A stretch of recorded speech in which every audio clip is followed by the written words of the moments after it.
प्रभु यीशु मसीह की स्तुति हो।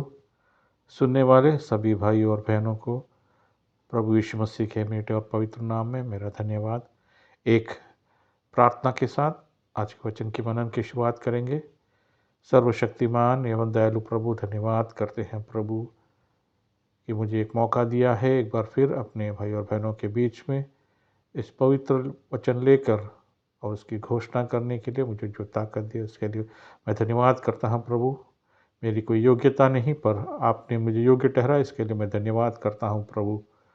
आज जब वचन की मनन करते हैं प्रभु, हमारे आत्मिक उन्नति के लिए हो प्रभु, और जो सुनाने वाले और सुनने वाले दोनों को प्रभु अनुग्रह कीजिए और पवित्र आत्मा की अगुवाई से आज के वचन की घोषणा हो प्रभु। सब कुछ मांगते हैं प्रभु यीशु मसीह के मीठे और पवित्र नाम से, आमीन। प्रभु यीशु मसीह की स्तुति हो। जैसे कि शिक्षक में लिखा हुआ है, एक अहंकारी राजा का अंत। बहुत सारी दुनिया में हम देखते हैं, बहुत सारे जो देश के अधिकारी हैं, जो राजा है, जो अपने आप को भगवान मानने लग जाता है, उसका अंत कैसे होता है। बहुत दर्दनाक मौत होता है। जैसे भी हम देखें, हिटलर हो, नेपोलियन हो, इडी अमीन हो, इन सब का अंत जो है बहुत भयानक मौत उनका होता है। जो भी संसार में अपने आप को भगवान का दर्जा दे देता है, उसको अंत बहुत दर्दनाक होता है। परमेश्वर क्यों मनुष्य को एक एक अधिकार देता है? अधिकार जब देता है, राजगद्दी में बिठाता है, उनको सब जानता है प्रभु, और जब बिठाता है वो लोगों के कल्याण के लिए, लोगों की अच्छाई के लिए, अच्छा मार्ग दिखाने के लिए उनको राजगद्दी देता है। जब राजगद्दी देता है, वो अहंकार से भर जाता है उनके अंदर और अपने आप को भगवान मानने लगते हैं। हमारे देश में भी जब हम देखते हैं, कितने लोग हैं जो अपने आप को राजा मानते हैं और अपने आप को जब अधिकार हाथ में आ जाते हैं, अपने आप को भगवान मानने लगते हैं। बहुत का अंत उनका बहुत ही भयानक रीति से मृत्यु हुआ है। बहुत लोग अपने आप को भगवान मानते हैं। प्रभु चाहता ये सब नहीं है। प्रभु सिर्फ चाहता है उनके सृष्टि किया हुआ मनुष्य सिर्फ और सिर्फ उसकी स्तुति करे। जीवते परमेश्वर की, जो जिंदा है, उसको स्तुति करे। एक अफसोस की बात है कि आज के दुनिया में लोग अपने बनाए हुए मूर्ति को, हाथों से बनाए हुए मूर्तियों को खुद को भगवान मानते हैं, जिंदा लोग को भगवान मानते हैं। बड़ा अफसोस का बात। परमेश्वर का जब प्रकोप है, परमेश्वर का जो क्रोध है, जब ज्वलित होता है उसके ऊपर, जब वो बहुत भयानक होगा। हम देखते हैं, हम कितने सालों से हम देखते, जमाने से देखते हैं, चाहे भूकंप हो, जो कोविड हो, महामारी हो, ये सब परमेश्वर का एक क्रोध का एक छोटा सा नमूना है। परमेश्वर याद दिलाता है कि एक जिंदा परमेश्वर है, उसकी स्तुति करो। जब भी कोई व्यक्ति अपने आप को भगवान मानकर उस लोगों के बीच में जाता है और लोगों से चाहता है कि मुझे स्तुति करे, उनका अंत बहुत भयानक होगा।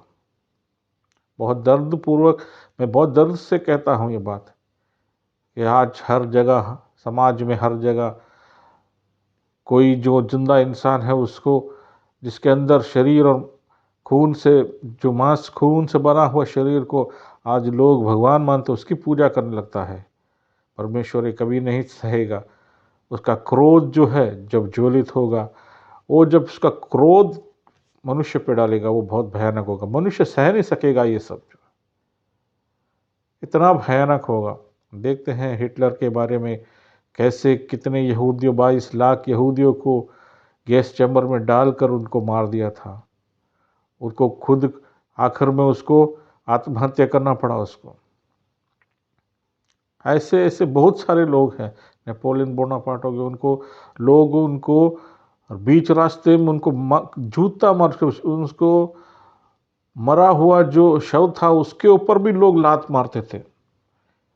उस तरह भयानक मृत्यु होता है। इन लोग सब जो है अपने आप को भगवान मानने लग गया था।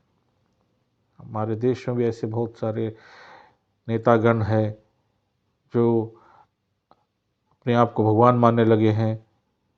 बहुत सारे जो जिंदा लोग हैं वो है तो मनुष्य लेकिन बोलते भगवान का अवतार है। ये सब बहुत गलत है। परमेश्वर कभी नहीं चाहता, जब जिंदा परमेश्वर मौजूद है दूसरे को कभी हम स्तुति नहीं करना चाहिए। कौन है जिंदा परमेश्वर?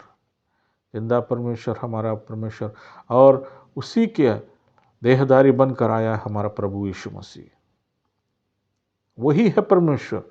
दूसरा आसमान के नीचे और धरती के ऊपर दूसरा कोई परमेश्वर नहीं, प्रभु यीशु मसीह। आज जिस व्यक्ति के बारे में मैं कहना चाहता हूँ, हेरोदास के बारे में,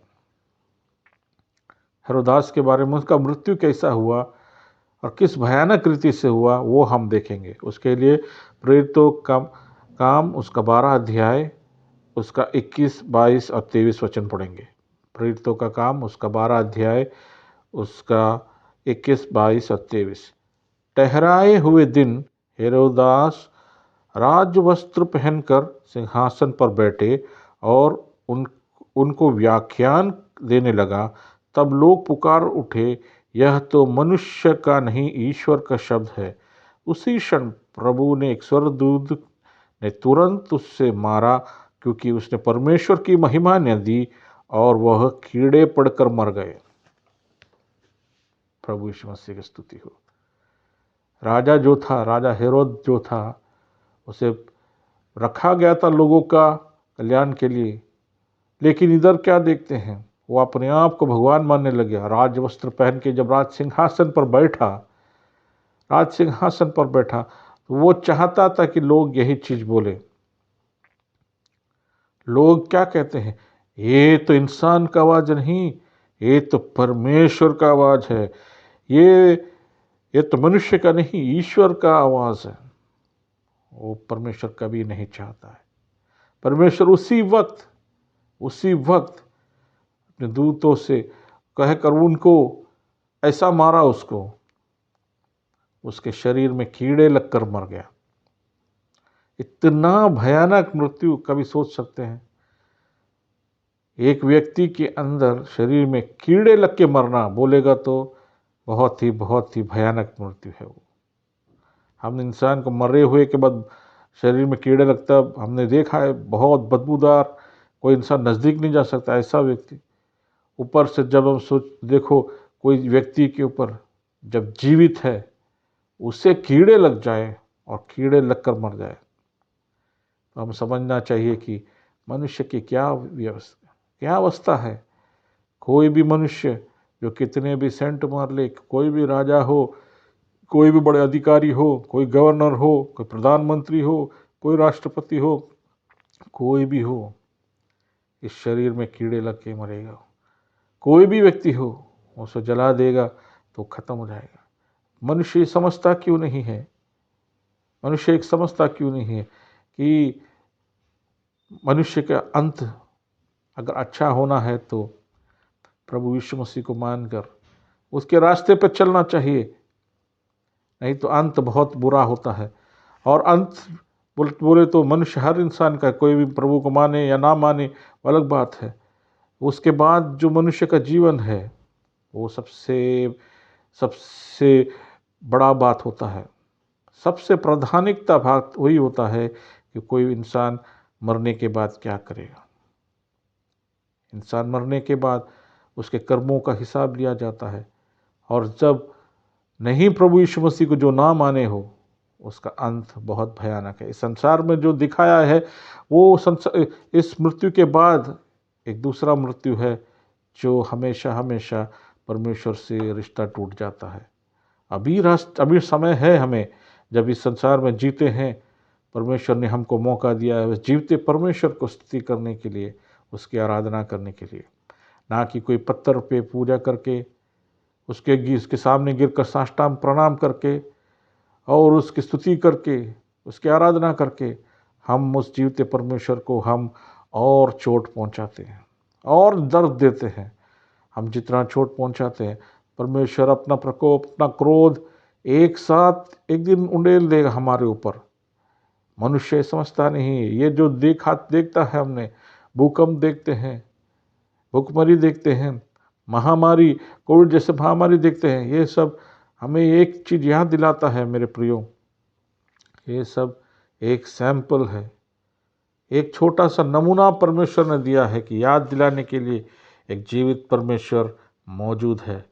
उसकी स्तुति ना करके, कोई पत्थर को पूजा करके, कोई जिंदा मनुष्य को भगवान मानकर अगर कोई पूछता है, हेरोदास के जैसे अवस्था होगा उसको।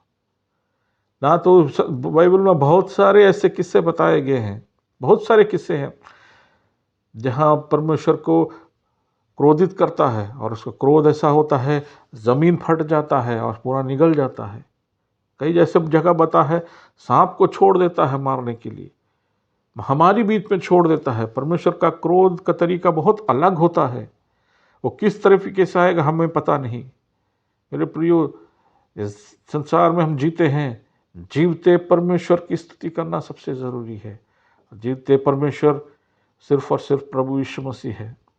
उसको स्तुति करना, उसकी आराधना करना हर मनुष्य का कर्तव्य है। जो इस कर्तव्य को नहीं निभाता और साधारण सा हाथों से बनाया मिट्टी को पूजते हैं, साधारण सा पत्थरों को पूजते हैं, साधारण सा मनुष्य को पूजते हैं, उसका अंत बहुत भयानक होगा।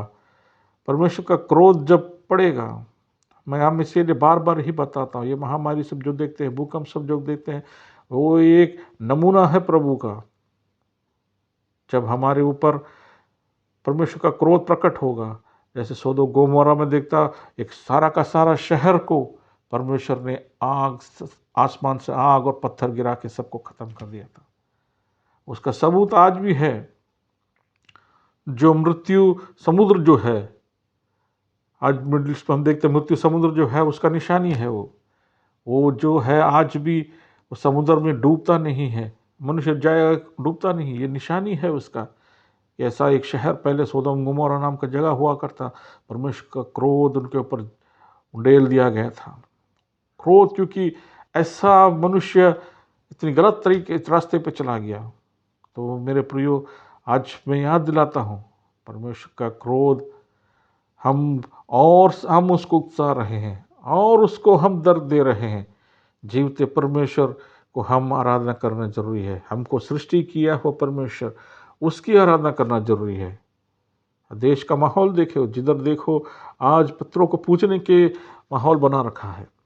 परमेश्वर का क्रोध जब हमारे ऊपर पड़ेगा, वो बहुत भयानक दिन होगा। इसलिए मैं विनती करता हूँ मेरे प्रियो, जीवते परमेश्वर की स्तुति करो, जीवते परमेश्वर की आराधना करो, उसको मान लो, वो है प्रभु यीशु मसीह। उसके सिवाय आसमान के नीचे, ज़मीन के ऊपर दूसरा कोई भी परमेश्वर नहीं है प्रभु यीशु मसीह के सिवा। इसलिए इस वचन से हमको अनुग्रह करे और हमारे आने वाले दिनों में प्रभु जिंदा परमेश्वर यानी प्रभु यीशु मसीह को स्तुति और आराधना करे। प्रभु यीशु मसीह की स्तुति हो। आमीन।